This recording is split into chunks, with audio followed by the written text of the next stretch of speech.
ప్రభునందు ప్రియులైన వీక్షకులకు మన ప్రభువును ప్రియరక్షకుడునైన యేసుక్రీస్తు వారి పేరట నా శుభాభివందనములు. ప్రియులారా, ఈరోజు ఒక సరికొత్త అంశంతో మీ ముందుకు రావడం జరిగింది. అదేంటంటే, మనందరి సుపరిచితులు రాధా మనోహర్ దాస్ అన్న వ్యక్తి ఎంతసేపు మన ప్రభు వారిని, మనం విశ్వసిస్తున్న బైబిల్ని దూషించడమే అతని పని అని మీ అందరికీ తెలుసు. అందులో భాగంగా మన ప్రభు వారి పుట్టుకను ఎంత నీచంగా మాట్లాడాడో మనందరికీ తెలియనిది కాదు. అయితే ప్రభువారి పుట్టుకను విమర్శించే ఇతనికి తన గ్రంథాలే సరిగ్గా తెలియవన్న సంగతి కూడా మనకు తెలిసిందే. అయితే అతను ఏమన్నాడో ఒక్కసారి చూడండి. మనదైన శైలిలో అతని తాట వలిచేద్దాం. దానికంటే ముందు నా ఛానల్ని సబ్స్క్రైబ్ చేయడం మర్చిపోకండి. ఆ పేరు పెట్టుకోవాలంటే దేనికి పెట్టుకోవాలి చెప్పు? ఆవిడ ఎలా ఓ గొప్ప స్త్రీ అవుద్ది చెప్పు, ఓ గొప్ప తల్లి అవుద్ది చెప్పు. ఎవరికి పుట్టిన బిడ్డరా ఎక్కి ఏడిచాడని ఎవరికి కన్నది? ప్రాక్టికల్గా ఏమైనా ఉంటుందా? అందులో లాజిక్ ఏమన్నా ఉందా? లేదంటారా? చరిత్ర ఏమన్నా ఉందా? ఎవరికి కన్నది? అతని పేరు జోసెఫ్, కార్పెంటర్. పెళ్ళికి ముందు ఈవిడికి పిల్లోడు. అంటే వీళ్ళు ఏమంటారు? దేవుడు కమ్ముకున్నాడు, యెహోవా కమ్ముకున్నప్పుడు పుట్టాడు అని చెప్తారు. దానికి ఏం ఎవిడెన్స్ ఏం లేవే. ఓకే, చరిత్ర ప్రకారం అయితే ప్యాంతర్ అనే ఆయన జర్మనీ సైనికుడి ద్వారా ఈ పిల్లోడు పుట్టాడని. అందుకే మీరు చూడండి, బైబిల్ ఇంగ్లీష్లో చదవండి. ఎక్కడ యేసు వాళ్ళ అమ్మని అమ్మ అని పిలవడు. మంట నాన్న ఎవరో ఎంతమంది దానిలో చెప్పుకోలేని స్థితిలో ఇతను పెట్టిందిగా. మరి ఎలా పిలుస్తాడు? పుట్టకనే డౌట్ఫుల్ చేసింది కదయ్యా. ఏవండి రాధా మనోహర్ గారు, ఎన్నాళ్ళు మీరు మారాలి అన్న ఉద్దేశంతో నేను మిమ్మల్ని గద్దించాను. కానీ ఇప్పటి నుంచి మీకు మీ గ్రంథాలతోనే బుద్ధి చెప్పాలనుకుంటున్నాను. ఎందుకంటే మీరు వయసులో నాకంటే పెద్దవారు. మరి అంత వయసుండి సంస్కారం లేకపోతే మీకు పశువుకి ఏం తేడా ఉంటుందండి? ఇకపోతే ఆలస్యం చేయకుండా టాపిక్లోనికి వెళ్ళిపోదాం. ముందుగా క్రీస్తువారు ఎవరికి పుట్టారో తెలియదా? అందుకే క్రీస్తువారికి తన తల్లిపై కడుపు మంట. అందుకే ఆమెను అమ్మ అని పిలవలేదా? యావయ్యా, నువ్వు మనిషివేనా? అసలు కడుపుకి అన్నం తింటున్నావా లేక అశుద్ధాన్ని తింటున్నావా? బైబిల్ సరిగ్గా చదివాడండి. అర్థమైందా? బైబిల్లో స్పష్టంగా వ్రాయబడిన మాట మరియమ్మ గారు గాబ్రియేలు దూత సంభాషణలో లూకాసు వార్త 1:34 నుండి చూస్తే, అందుకు మరియా, నేను పురుషుణ్ణి ఎరగని దానినే, ఇది ఎలాగూ జరుగునని దూతతో అనగా, దూత, పరిశుద్ధాత్మ నీ మీదకు వచ్చును, సర్వోన్నతుని శక్తి నిన్ను కమ్ముకొనును, గనుక పుట్టబోవు శిశువు పరిశుద్ధుడై దేవుని కుమారుడు అనబడును. అంటే యేసుక్రీస్తు వారు స్వయంగా దేవుని కుమారుడు. ఆయన మరియా యేసేపు గారి కలయిక వల్ల పుట్టలేదు. ఇకపోతే కలయిక లేకుండా పుట్టడం సాధ్యమేనా అన్న పిచ్చ డౌట్ మీ మట్టి బుర్రలకు వస్తుంది. ఎందుకంటే మీకు జ్ఞానం అంతవరకే తెలుసు కాబట్టి. అయితే ఆదాము ఏమైనా స్త్రీ పురుషుల కలయిక వల్ల జన్మించాడా ఏంటి? అక్కడ ఆదామును మంటితో చేయగలిగిన దేవుడు ఇక్కడ క్రీస్తు వారిని స్త్రీ పురుషుల కలయిక లేకుండా పుట్టించలేరా బుద్ధి లేని దాసుగారు? ఇకపోతే యేసువారు ఆయన తల్లిని అమ్మ అని పిలవలేదా?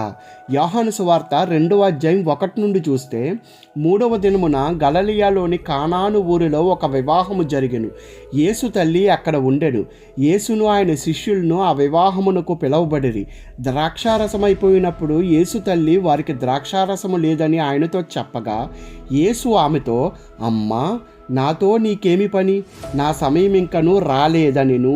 ఓకేనా సార్? కొళ్ళు పెద్దవి చేసుకుని చూడండి. నోటుకొచ్చినట్టు మాట్లాడడం కాదు. ఇకపోతే మరియమ్మ గారు రోమా సైనికుడైన ప్యాంతర్తో ప్రభు వారిని కన్నదా? అలాగైతే నేను 100 అబద్ధాలు మీ దేవుళ్ళపై పుట్టిస్తాను. నిజమైపోతాయా? గ్రంథాధారం కావాలి దాసుగారు, గ్రంథం నుండి నిరూపించండి. అయితే ఇప్పుడు నేను మీ గ్రంథాల్లో ఉన్న మీ వినాయకుడి జన్మ రహస్యం విప్పుతున్నాను. జాగ్రత్తగా చూడండి. చూసే వీక్షకులారా, మీకు కూడా దిమ్మ తిరిగిపోద్ది. మొదటిగా సంపూర్ణ శ్రీ శివమహాపురాణం రుద్ర సంహిత కుమారకాండం 11వ అధ్యాయం గణేశుని పుట్టుక. పరమేశ్వరుడు పార్వతిని పరిణయమాడిన కొంతకాలానికి గణపతి జన్మించాడు. ఒక రోజున జయ విజయ అనే చెలికత్తెలు పార్వతితో చదరంగమాడుతూ ఆమెకిలా బోధించారు. చెలి, మన సౌధంలో ఉన్న సేవకులందరూ శివుని ఆజ్ఞను పాలించే రుద్రగణాలే. మనం ద్వారం వద్ద మన ఆజ్ఞను పాటించే మనవాడుండటం అవసరం. కాత్యాయనికి ఆ మాటలు హితవుగానే తోచాయి. ఒక రోజున జగన్మాత అభ్యంగన స్నానం చేస్తుండగా సదాశివుడు ద్వారపాలకుడైన నందిని గద్దించి మందిర ప్రవేశం చేశాడు.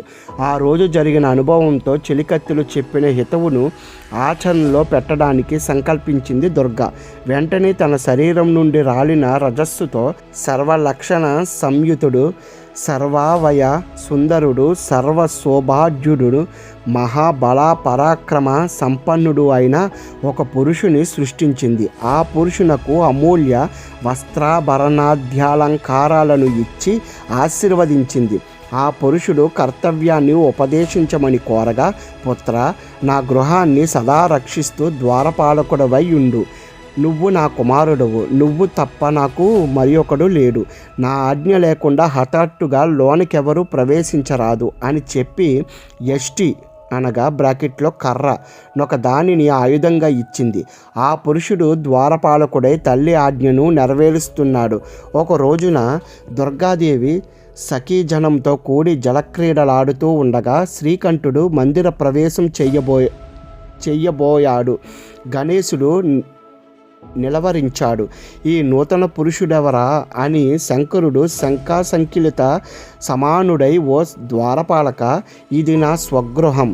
ఎక్కడైనా స్వ అనే దాని విషయంలో ఇతరుల అపేక్ష ఉంటుందా? నేను భవుడను. లోపల ఉన్న స్త్రీమూర్తి నా అర్ధాంగి అయిన భవాని. నేను శివుడను. ఆమె నా భార్య అయిన శివాని. వేయేలా ఈ సృష్టికి కారణభూతుడనైన సత్పురుషుడను నేనే. ఆమె నా తపశ్శక్తి అయిన సతి. అడ్డు తొలుగు అని గద్దించాడు. గణేశుడు మాత్రం ఇది నా తల్లి ఆజ్ఞ అంతే అని శివుని లోపలికి వెళ్ళనియ్యలేదు. పైగా కర్ర ఎత్తాడు కొట్టడానికి. ఇదండి సంగతి. గణేశుని పుట్టుక శివపురాణంలో ఇలా వ్రాయబడింది. అయితే మనం ఇప్పటి వరకు తెలిసిన సంగతి ఇదే కదా. సినిమాలో కూడా ఈ కథనే చూపించారు. అయితే గణేశుని పుట్టుక ఇంకో కోణం చూద్దామా? శ్రీ వ్యాధవ్యాస మహర్షికృత శ్రీ బ్రహ్మ వైవర్త మహాపురాణం గణపతి కాండం 8వ అధ్యాయంలో ఒకరోజు పార్వతీదేవి దగ్గరికి ఒక వృద్ధ బ్రాహ్మణుడు వచ్చాడు. సో ఆ బ్రాహ్మణుడితో పార్వతీదేవి రీతిగా పలుకుతుంది. ఏమని? ఓ బ్రాహ్మణుడా, నీవు ఆకలి కొని ఉన్నావా? నీకు ఎట్టి భోజనము పెట్టవలెను? ముల్లోకములు యందు దొరకని భోజనము నీకు పెట్టెదను. అతిథి సేవ చేయుట ద్వారా నా జన్మ సఫలము చెయ్యుమనిను. తర్వాత అప్పుడు ఆ బ్రాహ్మణుడు అడుగుతున్నాడు, అనంతరత్నుడవగు హిమాలయము యొక్క పుత్రికయగు పార్వతి, నీవు నాకు ఇష్టమైన పిండి వంటను, పరమాన్నమును, దూరం ఆగి పండ్లను, ఆయా దేశముల యందు ఆయా కాలముల యందు చేయు పిండి వంటలను, పక్వాన్నమును, సస్తికమును, వంటకమును, పాలను, చెరుకపాలను, చెరుకపాలతో చేయబడిన వంటను, నేతిని, పెరుగును, మంచి బియ్యపన్నమును, నేతిలో వేయించిన వంటకమును, బెల్లమును, నువ్వులచే చెయ్యబడిన లడ్డూను, ఇంకను నాకు తెలియని అమృతోపానములగు వంటకములను నాకు భోజనము పెట్టుము. తర్వాత కర్పూరాది సుగంధ ద్రవ్యభరితమైన తాంబూలమును, నిర్మలమైన మంచి నీళ్లను నాకిమ్ము. వీటిని భుజించినచో నాకు కడుపుబ్బినట్లగును. అందువలన ఓ పార్వతి, నాకు వీటన్నిటిని ఇమ్మని బ్రాహ్మణుడు అడిగెను. సో పార్వతీదేవి ఇవన్నీ పెట్టిన తర్వాత బ్రాహ్మణుడు తిని ఆవిడకి ఎన్నో విషయాలు చెప్తారు. దాని తర్వాత, ఓ బ్రాహ్మణుడా, నీవెచ్చటి నుండి వచ్చితివి? నీవు నా అదృష్టము వలన ఇచ్చటికి వచ్చితివి. నా ఇంటికి బ్రాహ్మణుడు అతిథిగా వచ్చినందువలన నా జన్మ సఫలమైనదని అతిథి గౌరవించినచో ముల్లోకములను గౌరవించినట్లే అతిథి గౌరవముండు చోట దేవతలు, బ్రాహ్మణులు, గురువులు, సమస్త పుణ్య తీర్థములెల్లప్పుడూ ఉండును. అతిథి యొక్క పాదములు కడిగినచో సమస్త పుణ్యములు లభించును.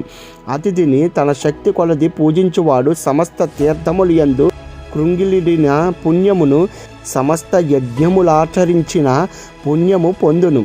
అట్లే అతడు సమస్త దానములు చేసిన పుణ్యఫలము పొందగలడు. చాలా విషయాలు ఈ బ్రాహ్మణుడు పార్వతికి బోధించిన తర్వాత ఈ పార్వతి ఆ బ్రాహ్మణుని ఇటు రీతిగా కొలిచిన తర్వాత అప్పుడు బ్రాహ్మణుడు పార్వతీదేవితో అంటున్నాడు, అందువలన ఓ తల్లి, నీవు నాకు శ్రీమన్నారాయణుపై భక్తి కలుగునట్లు చేయుము. విష్ణుమాయయగు నీ యొక్క అనుగ్రహము లేనిచో ఎవరికి విష్ణు భక్తి కలగజాలదు.